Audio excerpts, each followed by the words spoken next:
बिस्मिल्लाहिर्रहमानिर्रहीम। अस्सलाम वालेकुम क्लास। बेटे आज हम लोग स्टार्ट कर रहे हैं चैप्टर नंबर 9 का टॉपिक ट्रांसपोर्ट इन ह्यूमन। ठीक है, पहले बेटे हम लोगों ने डिस्कस किया कि जो प्लांट्स हैं उनमें ट्रांसपोर्ट कैसे होती है। ठीक है, हमने ट्रांसपोर्ट सिस्टम पढ़ रहे हैं। पहले हम प्लांट्स के देख के अब हम लोग देखेंगे एनिमल्स के अंदर। यानी पहले हमने देखा कि प्लांट है उसमें वाटर कैसे ट्रांसपोर्ट हो रहा है, उसमें फूड कैसे ट्रांसपोर्ट हो रही है। तो अब हम लोगों ने क्या करना है, हम लोगों ने आज देखना है कि ह्यूमन के अंदर ट्रांसपोर्ट सिस्टम क्या है और कैसे होता है। अब देखिए हमारे अंदर जो ट्रांसपोर्ट सिस्टम है वो क्या है, वो ब्लड है। ठीक है, दो होते हैं वैसे हमारे अंदर। एक तो है कार्डियोवैस्कुलर सिस्टम जिसको हम कहते हैं ब्लड, यानी कि जिसमें हार्ट आ जाता है, ब्लड आ जाता है और ब्लड कैपिलरीज आ जाते हैं। इसको हम कहते हैं कार्डियोवैस्कुलर सिस्टम। और दूसरा देता है लिम्फेटिक सिस्टम, लिम्फेटिक सिस्टम। ठीक है, लेकिन हम लोग जो डिटेल में पढ़ेंगे वो हम पढ़ेंगे कार्डियोवैस्कुलर सिस्टम जो कि ब्लड वाला है। हाँ जी, ये हम इंसान जो है इसके अंदर क्या होता है, इसमें होता है क्लोज्ड सर्कुलेटरी सिस्टम। हाँ अच्छा जी, अब क्लोज क्या होता है?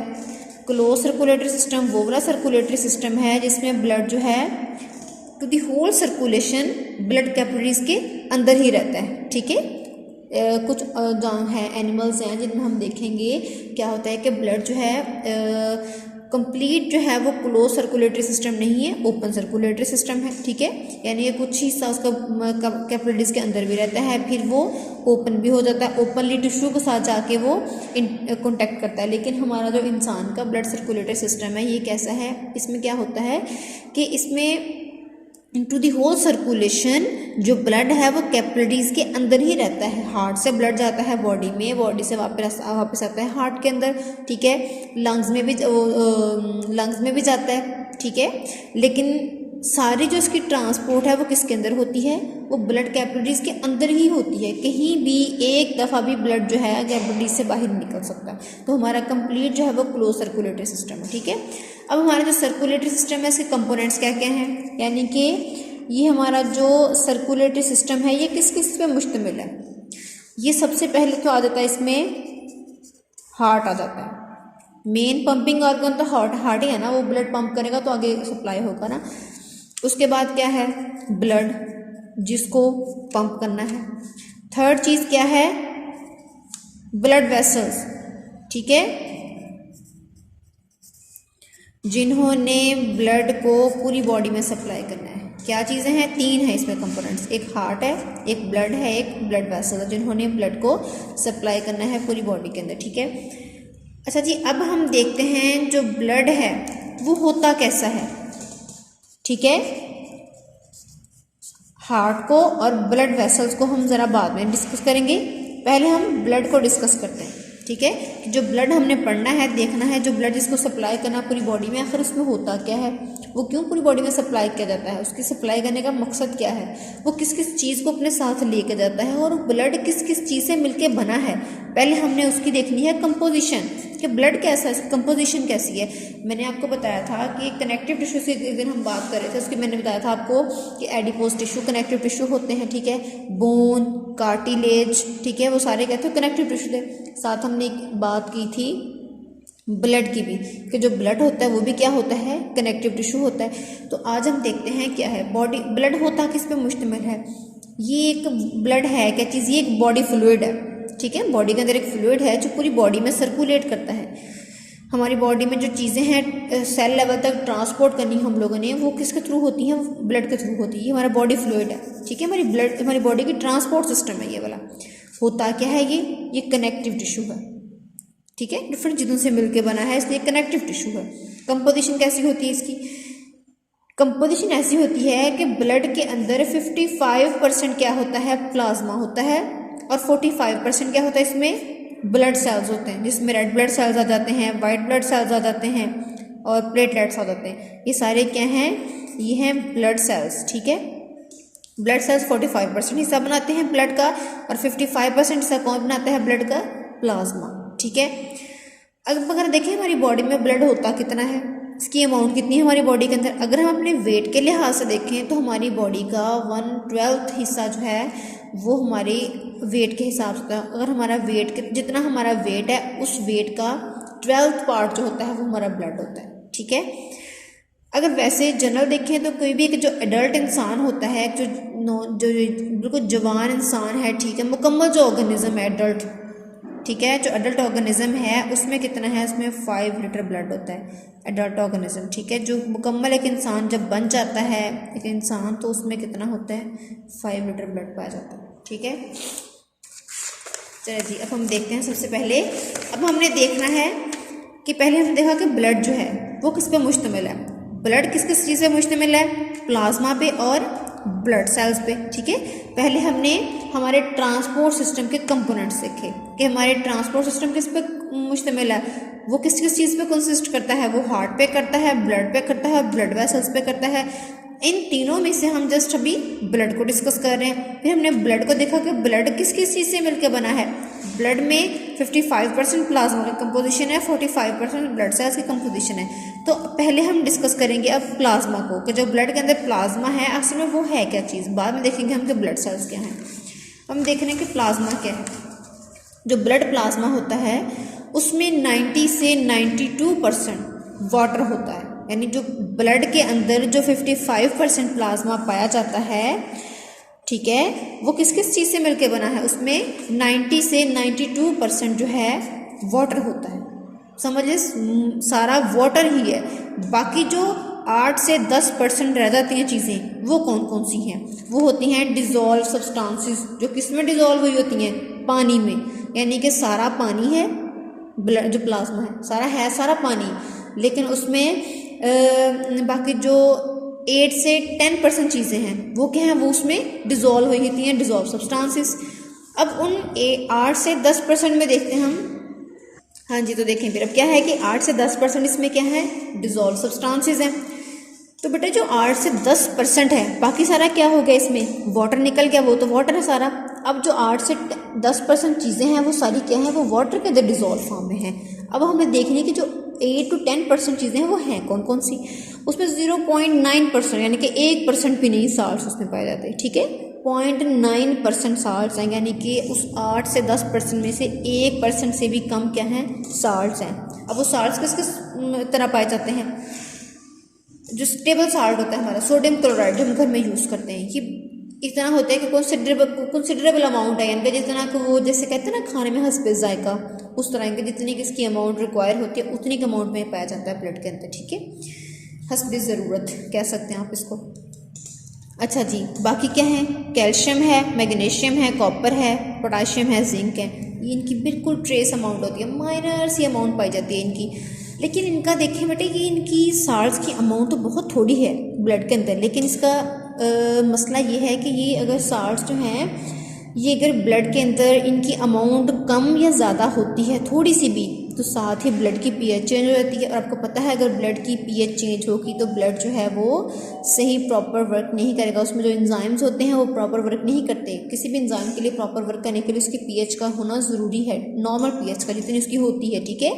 तो इसकी जो पीएच है वो मेंटेन रखनी ज़रूरी है। ये साल्ट्स जो हैं पाए तो बहुत कम अमाउंट में जाते हैं, लेकिन इनका होना भी ज़रूरी है। अगर नहीं होंगे तो ब्लड की पीएच जो है वो डिस्टर्ब हो जाएगी। उसके बाद अगर हम देखें इसमें प्रोटीन कितनी है, सबसे ज़्यादा जो ब्लड में पाई जाती है ना वाटर के बाद वो प्रोटीन है। 7 to 9% जो है ना बाय वेट वो प्रोटीन इसमें पाई जाती है। प्रोटीन कौन कौन सी होती है, एंटीबॉडीज़ प्रोटीन है, ठीक है, जो हमारी बॉडी में एंटीबॉडीज़ बनाती हैं वो प्रोटीन है।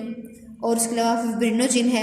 आपको बताइए प्रोटीन ब्लड के अंदर पाई जाती है जब भी कहीं भी ब्लड कोई इंजरी होती है आपकी बॉडी में कहीं भी, तो जब वहाँ पे ब्लड को रोकना होता है, ब्लड क्लॉटिंग करनी होती है वहाँ पे ब्लड को स्टॉप करने के लिए, ठीक है, उसकी ब्लीडिंग को, तो फिब्रिनोजिन जो है वहाँ पे आके क्लॉटिंग करती है। ये प्रोटीन जो बहुत ज़रूरी है। अब एल्ब्यूमिन है, एल्ब्यूमिन क्या करती है, ये जो आपकी बॉडी के अंदर वाटर और साल्ट्स का जो बैलेंस रखना है ब्लड के अंदर, वाटर कितना होना चाहिए, साल्ट्स कितने होने चाहिए, इस बैलेंस को मेंटेन करती है एल्ब्यूमिन प्रोटीन, ये भी ज़रूरी है। इसके अलावा हमारे ब्लड में क्या क्या चीज़ें होती हैं, नाइट्रोजनस वेस्ट होता है, जो हमारे किडनी जो हैं जब वो हमारे उसको बॉडी को जो ब्लड है उसको क्लीन करके उसमें से जो यूरिन निकालते हैं बाहर, जो यूरिन बॉडी से बाहर एक्सक्रीट करना है, ठीक है, वो सारा नाइट्रोजनस वेस्ट जो होता है वो किसके अंदर शामिल होता है? ब्लड में शामिल होता है। ब्लड में होता है तो ब्लड जब किडनी के पास जाता है तो किडनी फिर उसको क्लीन करके ब्लड को उसमें से वेस्ट प्रोडक्ट लेके उसको वापस भेज देता है बॉडी के अंदर, ठीक है। वो सारा नाइट्रोजनस वेस्ट किस में शामिल है? ब्लड में। उसके अलावा रेस्पिरेटरी गैसेस जो हैं कौन कौन सी हैं? CO2 है, ऑक्सीजन है, ये दोनों क्या होती हैं? ये भी इसके अंदर प्रेजेंट होती हैं, किसके अंदर? ब्लड के अंदर, क्योंकि ब्लड ही इनको ट्रांसपोर्ट करता है, बॉडी में ऑक्सीजन लेकर जाता है, फिर वहाँ से कार्बन डाइऑक्साइड को लेके सेल्स में से बॉडी से बाहर निकालता है। आपको समझ आ गई इस बात की कि हमारा जो ब्लड है वो किस पे कंसिस्ट है? 55% प्लाज्मा पे, 45% ब्लड सेल्स पे। तो हम पहले डिस्कस कर रहे थे, ब्लड प्लाज्मा को डिस्कस कर रहे थे जो कि 55% पार्ट है किसका? ब्लड का। इस ब्लड प्लाज्मा पे ये किस किस चीज़ से मिलकर बना है? ये खुद तो 55% हिस्सा बनाता है ब्लड का, लेकिन ये खुद किस चीज़ से मिलके बना है? ये इन चीज़ों से मिलके बना है। 92% वाटर है, 8 to 10% डिजॉल्व सब्सटेंसेस हैं, यानी कि ये सारी बड़ी सब्सटेंसेस, ये टोटल कितनी है? 8 to 10% है ब्लड प्लाज्मा का, बाकी सारा 92% वाटर है। अब क्या क्या जाते हैं? कुछ अमाउंट साल्ट्स की है, ये ज़रूरी भी है pH लेवल को मेंटेन करने के लिए। फिर उसके बाद आती हैं प्रोटीन आ जाती हैं। प्रोटीन जो है बताया कौन सी प्रोटीन क्या काम करती है। फिर नाइट्रोजनस वेस्ट आ जाते हैं इसमें, फिर रेस्पिरेटरी गैसेस आ जाती हैं। हाँ जी, इसके बाद अब हम डिस्कस करेंगे ब्लड सेल्स को। सबसे ब्लड सेल्स जो हैं वो कितनी टाइप्स के हैं? अब ब्लड सेल्स जो हैं वो जो कि ब्लड का कितना भी हिस्सा बनाते हैं? 45% पार्ट बनाते हैं ब्लड का, ठीक है। अभी 3 तरह के ब्लड सेल्स होते हैं। एक होते हैं रेड ब्लड सेल्स, ठीक है, जिनको हम एरिथ्रोसाइट्स भी कहते हैं, और दूसरे होते हैं वाइट ब्लड सेल्स बेटे, जिनको हम क्या कहते हैं? इनको ल्यूकोसाइट्स भी कहते हैं। फिर तीसरे होते हैं प्लेटलेट्स, जिनको हम थ्रोम्बोसाइट्स भी कहते हैं। सबसे पहले आज हमने डिस्कस करने हैं रेड ब्लड सेल्स। अब रेड ब्लड सेल्स क्या होते हैं? अगर हम देखें कि हमारे जो ब्लड है उसका हम 1 क्यूबिक मिलीमीटर हिस्सा लेते हैं, ब्लड का इतना कम होता है मिलीमीटर में, क्यूबिक मिलीमीटर लें हम हिस्सा ब्लड का, उसमें भी कितने रेड ब्लड सेल्स होते हैं? उसमें होते हैं 5 to 5 million red blood cells होते हैं। कितने ब्लड में? क्यूबिक मिलीमीटर ब्लड में इतने रेड ब्लड सेल्स बनते हैं हमारी बॉडी में। एक सेकंड में मिलियंस रेड ब्लड सेल्स बन रहे होते हैं हमारी बॉडी में। ये मेल में ज़्यादा रेड ब्लड सेल्स होते हैं, फीमेल्स में कम होते हैं। तो 5 से 5.5 मिलियन रेड ब्लड सेल्स होते हैं किसने में? ब्लड का। देख लें, इतना हिस्सा देख लें, मिलीमीटर बहुत छोटा होता है। मिलीमीटर अगर पार्ट लें हम ब्लड का तो उसमें इतने रेड ब्लड सेल्स होंगे मेल में और इतने होंगे फीमेल में। 4 से 4.5 मिलियन, ये मिलियंस में हैं। 5 से 5.5 मिलियन मेल में और 4 से 4.5 मिलियन फीमेल में, ठीक है। उसके अलावा रेड ब्लड सेल जो होता है उसके अंदर न्यूक्लियस होता है। अगर फर्ज करें ये रेड ब्लड सेल है, इसमें न्यूक्लियस होता है। जब ये रेड ब्लड सेल बनता है तब इसमें न्यूक्लियस होता है, लेकिन जब ये रेड ब्लड सेल मैच्योर हो जाता है, ब्लड में शामिल होने से पहले ये जो रेड ब्लड, ये जो न्यूक्लियस है ये इसमें से रिमूव हो जाता है, डिसअपियर हो जाता है, ख़त्म हो जाता है, ठीक है। अकेला रेड ब्लड सेल रह जाता है, फिर ये ब्लड में शामिल हो जाता है। यानी कि न्यूक्लियस के साथ ब्लड में शामिल नहीं होता। जब इस रेड ब्लड सेल ने मैच्योर होना है, जब इसने ब्लड के अंदर शामिल होना है, तो ये न्यूक्लियस पहले डिसअपियर हो जाना है। उसके अलावा क्या होता है इसमें? जो रेड ब्लड सेल होता है, अब ये रेड ब्लड सेल है, ये तो न्यूक्लियस हो गया, ये तो गायब हो गया जब ये ब्लड में शामिल हुआ। बाकी पीछे क्या रह गया? साइटोप्लाज्म इसका। अब इसके साइटोप्लाज्म में क्या होता है? सबसे ज़्यादा इसके साइटोप्लाज्म में 95% इसमें हीमोग्लोबिन होती है। आपको पता है ये एक प्रोटीन है हीमोग्लोबिन। ये क्या करती है? ये ऑक्सीजन कैरिंग प्रोटीन होती है। सबसे ज़्यादा ये ऑक्सीजन कैरी करती है। पूरी बॉडी में जो ऑक्सीजन सप्लाई करनी होती है ना हमारे ब्लड ने, वो सप्लाई करता क्या है? कौन करता है उसको? असल में उसको करती हीमोग्लोबिन है। जो हीमोग्लोबिन प्रोटीन है ये हीम ग्रुप से बनी होती है, हीम ग्रुप से, ठीक है। ग्लोबुलर इसकी ग्लोबन कहते हैं, इसकी शेप होती है ग्लोबुलर शेप होती है इसकी, ग्लोबुलर शेप होती है इसकी, ठीक है। और ये हीम ग्रुप से बनी होती है। हीम यानी जो हीम होती है ये प्रोटीन होती है। ये क्या कहती है? इसमें ऑक्सीजन कैरिंग कैपेसिटी होती है। ये मैक्सिमम ऑक्सीजन को अपने ऊपर सवार करती है। ये रेस्ट जब हम जाते हैं, ब्लड जाता है लंग्स के पास, एल्वियोलाई के पास, तो वहाँ से ऑक्सीजन सारी जो है वो उसको अपने ऊपर लोड करती है, कौन, हीमोग्लोबिन ब्लड के अंदर, फिर इसको पूरी बॉडी में सप्लाई करती है, सप्लाई करके फिर क्या करती है, फिर ये कुछ अमाउंट कार्बन डाइऑक्साइड की भी अपने ऊपर सवार करती है साथ, फिर जहाँ जहाँ इसने ऑक्सीजन देनी है वहाँ से कार्बन डाइऑक्साइड को अपने ऊपर लोड करती है, करके उसको बॉडी से बाहर निकालना है तो फिर दोबारा लंग्स को दे देती है, ठीक है। यानी कि ऑक्सीजन और कार्बन डाइऑक्साइड दोनों को जिसने पूरी बॉडी में ट्रांसपोर्ट करना है और लेके आना है या दे के आना है, वो किसने करना है, हीमोग्लोबिन ने करना है। रेड ब्लड सेल में मेन कंपोनेंट है ही हीमोग्लोबिन, ठीक है। अब जो 95% तो हीमोग्लोबिन होगी रेड ब्लड सेल्स के अंदर साइटोप्लाज्म में, जो पीछे 5% रह गया वो क्या होते हैं, इसमें साल्ट्स होते हैं, एंजाइम्स होते हैं, प्रोटीन्स होती हैं कुछ, ठीक है। अब इसकी शेप कैसी होती है, बाइकनकेव होती है। कनकेव आपने शेप पढ़ी हुई है ना, इसकी ऐसे करके शेप होती है, ऐसे करके, ये ऐसे करके इसकी शेप होती है, ऐसे करके, ठीक है। कन्वेक्स तो बाहर को उभरा होता है ना, तो कनकेव शेप इस तरह जो अंदर को दर्शी होती है, ऐसे करके, ये इसकी शेप होती है रेड ब्लड सेल्स की। तो अब वैसे जो इसकी मेम्ब्रेन होती है बाहर वाली, आउटर मेम्ब्रेन, जो इसकी रेड ब्लड सेल्स की आउटर मेम्ब्रेन है, ये क्या है, ये इलास्टिक होती है, ठीक है, इलास्टिक लचकदार होती है। अब ये बनते कहाँ पे हैं, ये जो छोटे बच्चे होते हैं न्यू बॉर्न बेबी, उनमें तो जो आपकी बॉडी में स्प्लीन है, जो तिली कहते हैं, तिली जो लार्ज इंटेस्टाइन के पास होती है तिली, ठीक है, स्प्लीन, वो उसमें बनते हैं और लिवर में बनते हैं आपके जो रेड ब्लड सेल्स, ठीक है। और जो एडल्ट होते हैं, जो बड़े हो जाते हैं, फिर इंसान जो यंग होते हैं, यानी कि मैच्योर मेंबर्स होते हैं, बड़े, जब छोटा सा बेबी है उसमें बनने हैं ये, इसमें स्प्लीन और लिवर में। जब एक एडल्ट इंसान है बड़ा, उसमें कहाँ बनने हैं, उसमें बनते हैं जो फ्लैट बोन्स होती हैं, जो बिल्कुल फ्लैट बोन्स हैं उनमें बनते हैं। फ्लैट और छोटी बोन्स होती हैं, छोटी भी हों और फ्लैट बोन्स भी हों, उनमें बनते हैं, उनके बोन मैरो के अंदर, ठीक है। हमने पढ़ा था ना, जब हमने बोन का स्ट्रक्चर पढ़ा था, तो बोन और कार्टिलेज का हमने कहा था, बोन जो है उसमें बोन मैरो भी होता है, उसमें ब्लड सेल्स की फॉर्मेशन होती है, ठीक है। तो ये क्या होता है, जो फ्लैट और छोटी बोन्स होती हैं उनमें बनते, उनके बोन मैरो के अंदर बनते हैं blood cells, red blood cells.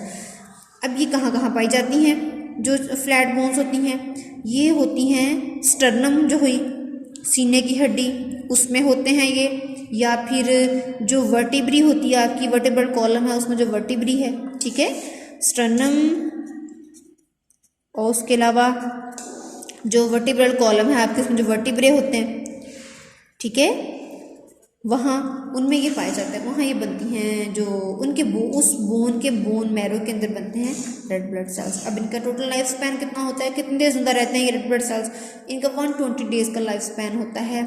4 month इन्होंने जिंदा रहना होता है, सिर्फ 4 मंथ जिंदा रह के ये अपने फंक्शन परफॉर्म करते हैं। उसके बाद जो स्प्लीन और लिवर है, जहाँ छोटे बच्चे के अंदर सेल बने होते हैं, ठीक है, वहाँ जाके दोबारा ये जो सेल हैं, ये रेड ब्लड सेल्स 4 महीने के बाद फैगोसाइटोसिस के ज़रिए ये सेल जो है वो ख़त्म हो जाते हैं। फैगोसाइटोसिस कहते हैं सेल ईटिंग, कि सेल को ख़त्म कर दिया जाता है, इसको खा लिया जाता है। दूसरे सेल्स होते हैं, फैगोसिटिक सेल्स होते हैं वहाँ पे, वो इन सेल्स को खा के ख़त्म कर देते हैं, तोड़ देते हैं इनको, ठीक है। लिवर में और स्प्लीन में जाके इन सेल्स को ब्रेक डाउन करके ख़त्म कर दिया जाता है। इसलिए कहते हैं जो लिवर है, मोस्टली लोग कहते हैं ना, जो हमारा लिवर जिगर जो है वो खून बनाता है, लिवर खून बनाता है, वो खून बनाने का मकसद ये होता है कि वहाँ पे ओल्ड रेड ब्लड सेल्स को ब्रेक डाउन करके न्यू को बनाया जाता है, ठीक है। और स्प्लीन में भी ऐसे ही होता है कि जो स्प्लीन है उसमें भी रेड ब्लड सेल्स को ब्रेक डाउन करके डेड वहाँ पे रेड ब्लड सेल्स होते हैं। एक इंटरेस्टिंग इन्फॉर्मेशन ये है कि रिसर्च के मुताबिक ये होता है कि बताया गया कि हर सेकंड में तकरीबन 2 से 10 मिलियन रेड ब्लड सेल्स जो होते हैं बनते हैं, और इतने ही ख़त्म होते हैं। आपको पता ना, हमारे मिलीमीटर ब्लड में भी millions of red blood cells हैं। तो फिर इस लिहाज से हर सेकंड हमारी बॉडी में 2 to 10 million red blood cells बनते हैं, और इतने ही पुराने रेड ब्लड सेल्स जो हैं उनको ब्रेक करके फैगोसाइटोसिस के ज़रिए ख़त्म किया जाता है।